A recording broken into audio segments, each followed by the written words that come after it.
Hey guys. So, this is going to be a little bit weird for a minute. I'm going to move this to where you guys can see me for a minute. I'm making my eggs for breakfast. Right now it's the only way I can really get my protein that I need. I like to make sure I get a good amount of protein in the morning because I really don't eat a whole lot during the day. Yesterday I had some carrot salad. Had some of the carrot salad I made. I had the eggs that I made in the morning.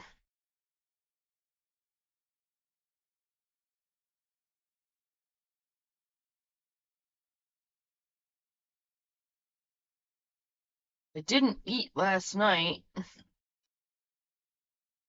don't know if I ate anything before I went to work or not. No, because I was busy working on videos for the channel. So, yeah, I didn't even eat last night.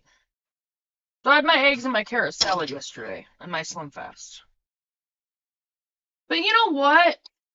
I don't have the hunger. I don't have the feeling of needing to eat or thinking that I need to eat like I did when I was drinking the pop. So that says something. Sorry about the glare on the side. I've got the blinds open on that window. I have my tomato plant over there.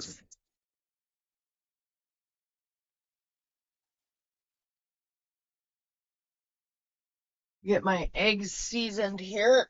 I use lemon pepper. You guys can see lemon pepper.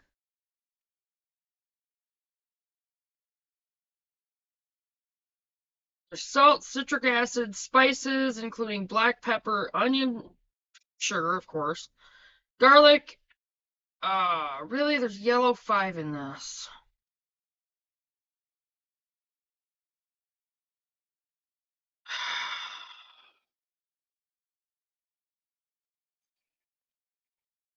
I gotta see something. Trying to get away from those because those are so unhealthy. All of those dyes cause cancer.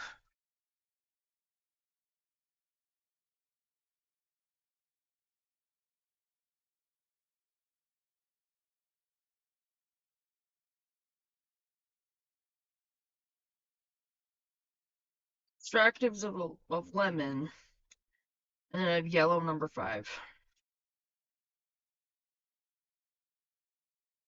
Gotta find a healthier lemon pepper, don't I?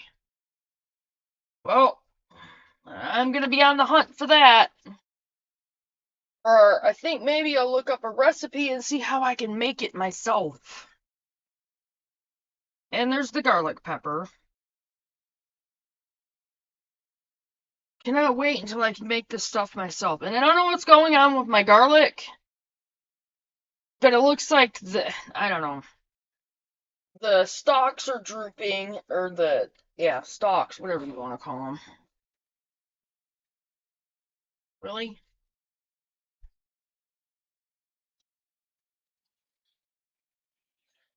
The other, I'll have to have Chloe get that for me.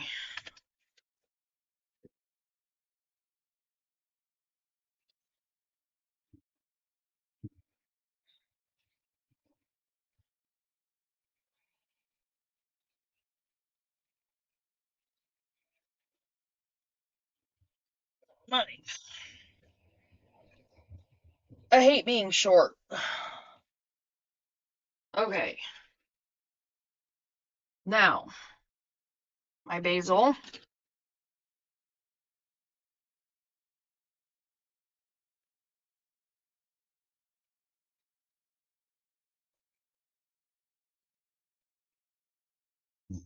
Parsley.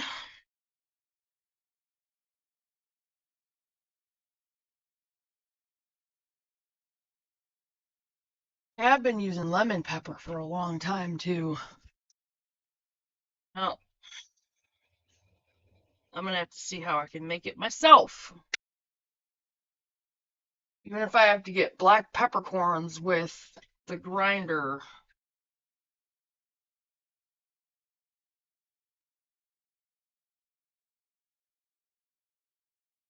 Ate a lot of lemons, I bet ya.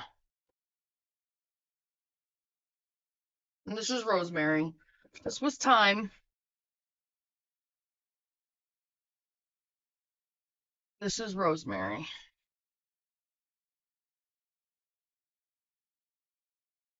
Okay. So those are on the stove.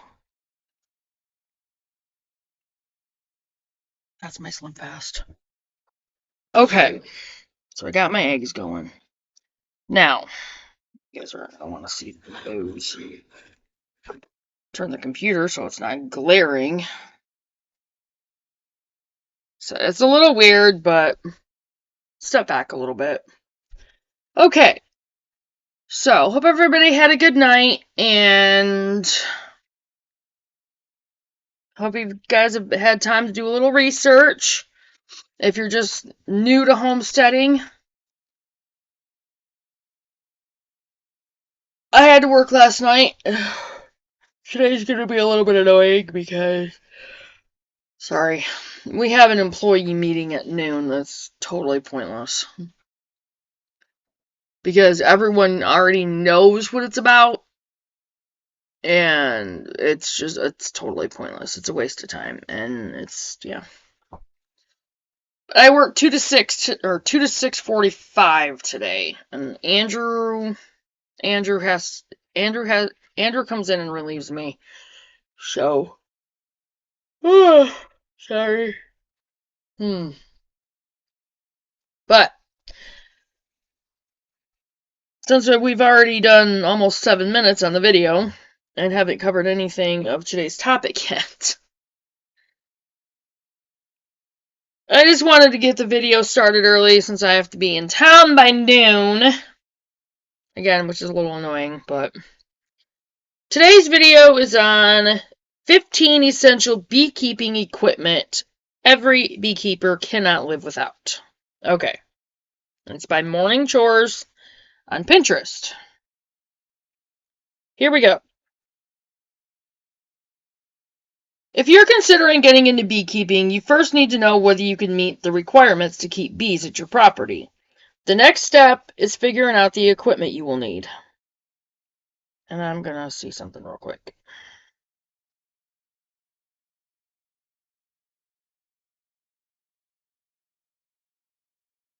Oh boy.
I'm trying to figure out whether or not I should delve deeper into this or not and make this a really long video.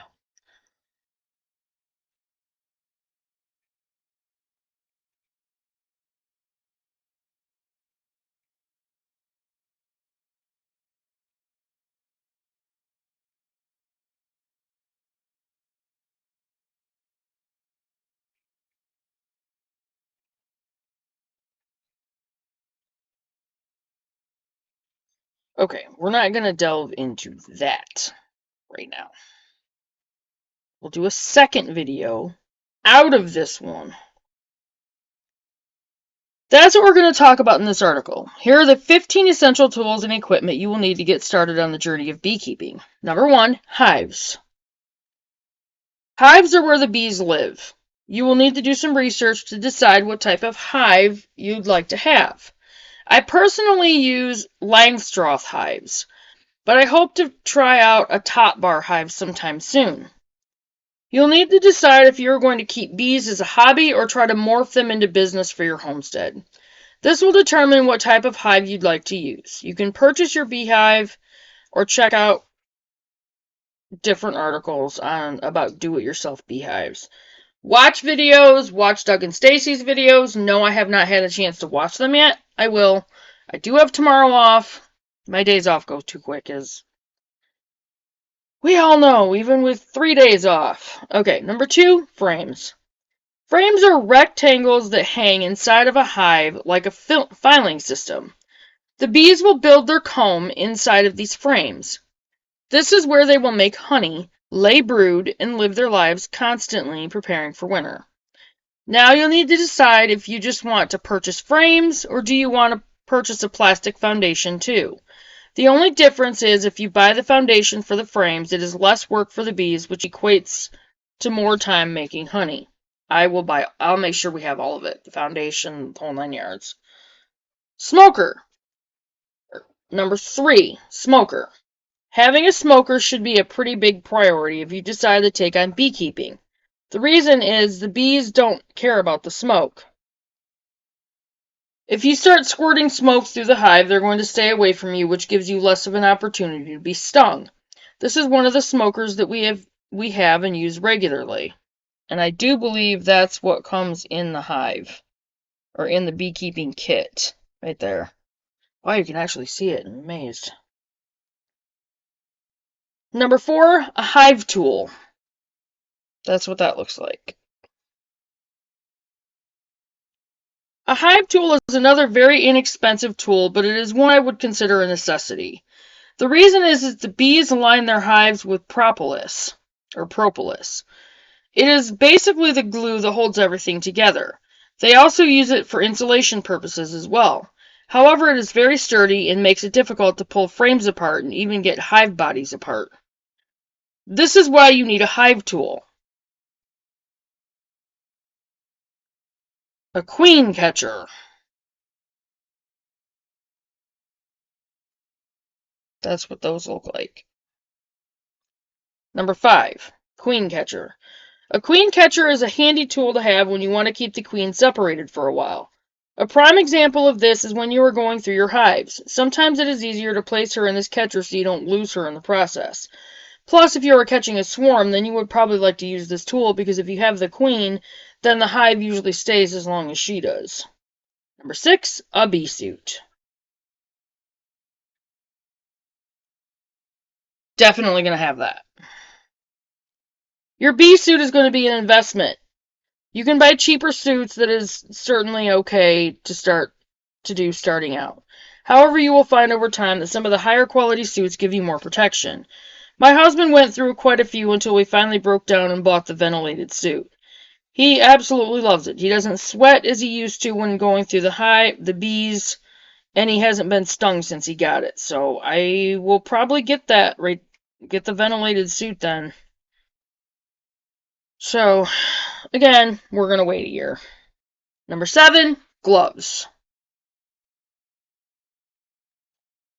Gloves are also an important tool to have and are worth every penny. Could you imagine digging through a beehive without gloves? Let's put it like this. I wouldn't want to. Me neither. So when buying gloves, remember that you want sturdy material because they will take the brunt of a sting for you. And you want the kind that comes up your arm so your skin won't be exposed when you're moving around. Yeah. Shoes. Number 8. Oh, that's kind of a long one, but very long boots. Shoes are another important part of the puzzle. Again, could you imagine digging through a beehive without having your feet covered properly?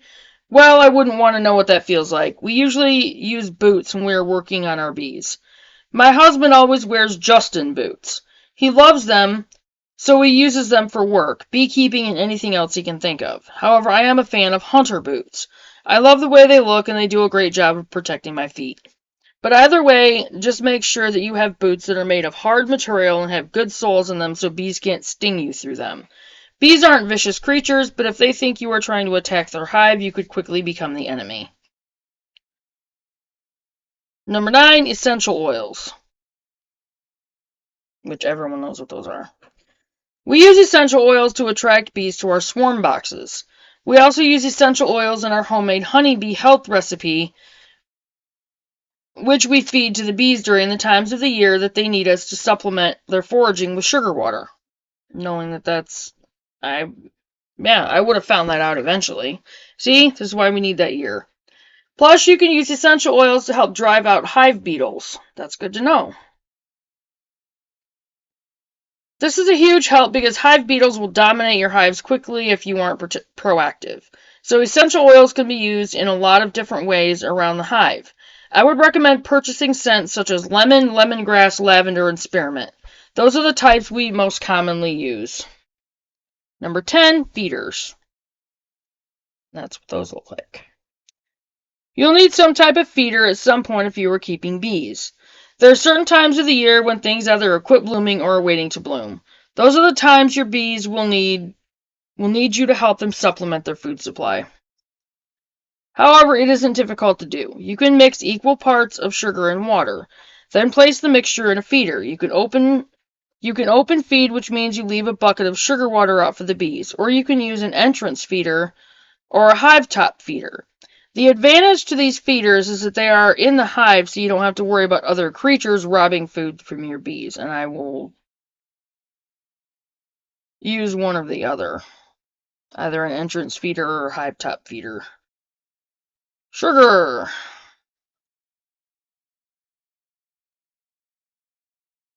And they have a picture of the Domino Pure Cane Extra Fine Granulated Sugar, okay?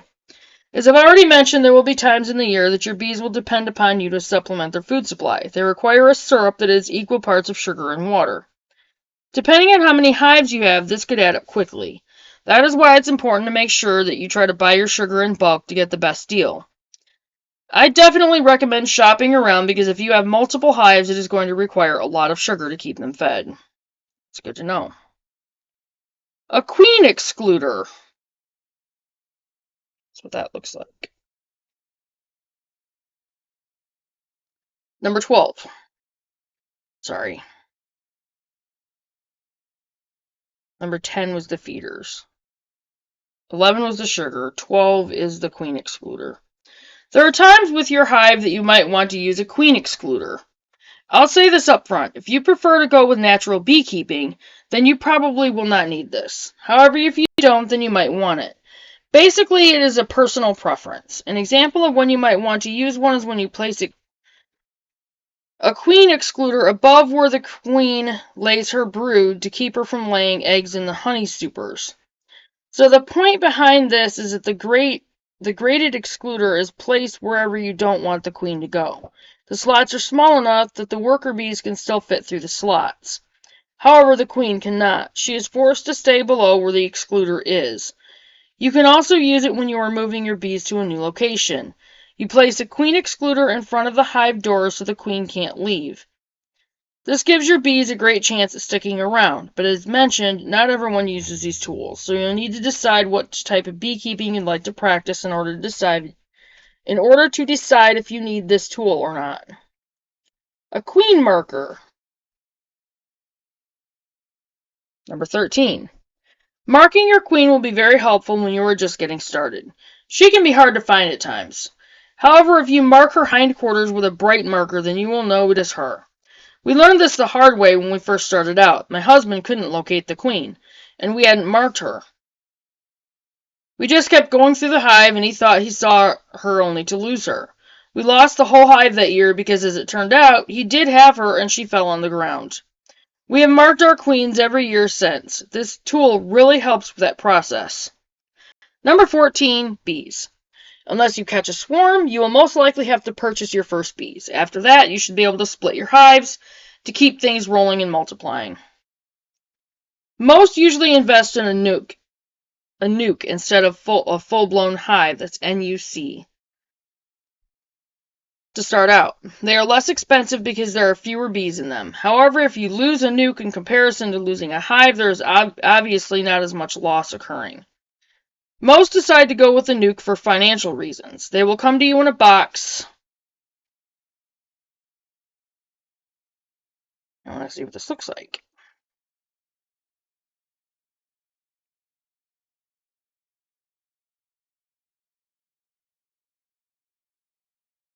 Really. That's when a nuke comes in. And now I gotta get off. Oh, lordy. I get back on Pinterest. Okay. And you move the frames into your hive body. It is easy to get started. Number 15, the queen.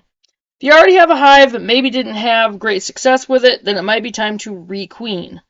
If that is the case, you will have to purchase a queen to raise your own. Either way, she is definitely a necessary part of the whole beekeeping process.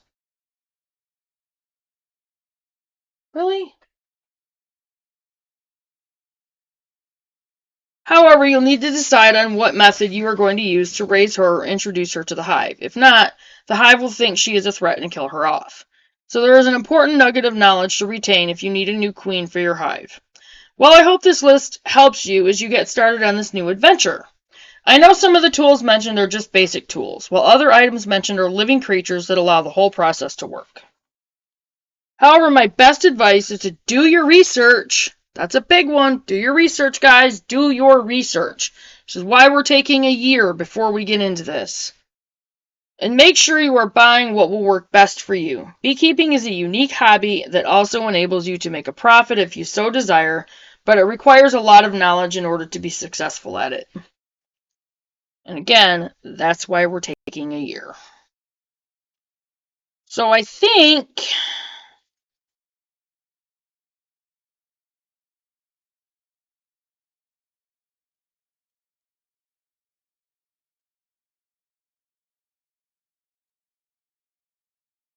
I really want to do that. I'm trying to figure something out, guys. I'm sorry. My phone's being stupid.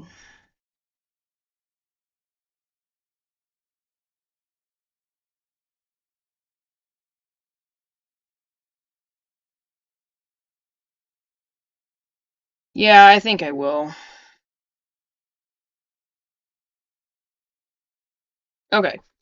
So I'm going to end this video here. That was 15 essential beekeeping equipment every beekeeper can't live without. So I'm going to get this video up there and then get right into the second one because that goes right along with this one as it's buried in with this one. So that one might be a little bit longer, which is why I want to get this one out there and then get going on the next one. Because again, I have to be at work by noon. So I am going to get off from here, get this uploaded, and I will see you guys on the next video. Bye, guys.